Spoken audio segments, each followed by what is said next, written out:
राज्यातल्या विविध शिक्षक आणि शिक्षकेतर कर्मचारी संघटना आज शाळा बंद आंदोलन करणार आहेत। राज्यातील सर्व शासकीय अनुदानित तसेच अनेक खासगी शाळा सुद्धा आज बंद राहणार आहेत। महामुंबईतील शिक्षक संघटनांनी सुद्धा एकजूट दाखवत या बंद आंदोलनामध्ये सहभागी होण्याचा निर्णय घेतलाय।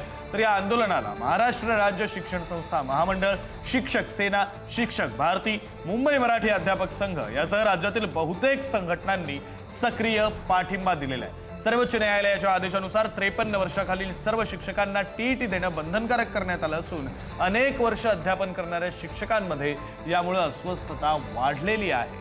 संच मान्यतेमुळे राज्यातील हजारो शिक्षकांना अतिरिक्त घोषित होण्याचा धोका निर्माण झालाय, ज्यामुळे शाळांचं वेळापत्रक, विषयनिहाय उपलब्धता आणि प्रशासकीय नियोजन हे पूर्णपणे कोलमडू शकतं असा आरोप संघटनांनी केला।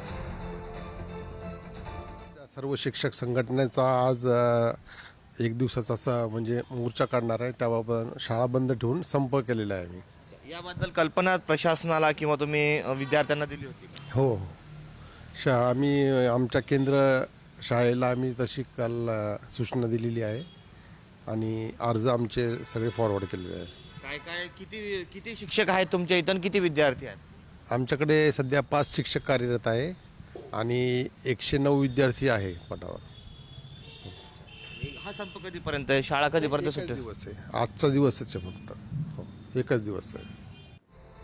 तर या शिक्षकांच्या शिक्षक संघटनांच्या नेमक्या मागण्या काय आहेत? सरसकट सर्व शिक्षकांसाठी टीईटी उत्तीर्ण होण्याची अट रद्द करा। 15 मार्च 2024 चा अन्यायकारक शासन निर्णय रद्द करा। 1 नोव्हेंबर 2005 नंतर नियुक्त सर्व विभागातील शिक्षकांना जुनी पेन्शन योजना लागू करा। शिक्षकांना 10, 20, 30 वर्षाची आश्वासित प्रगती योजना लागू करा। शिक्षण सेवक पद रद्द करून सुरुवातीपासून शिक्षकांची कायमस्वरूपी नेमणूक करा।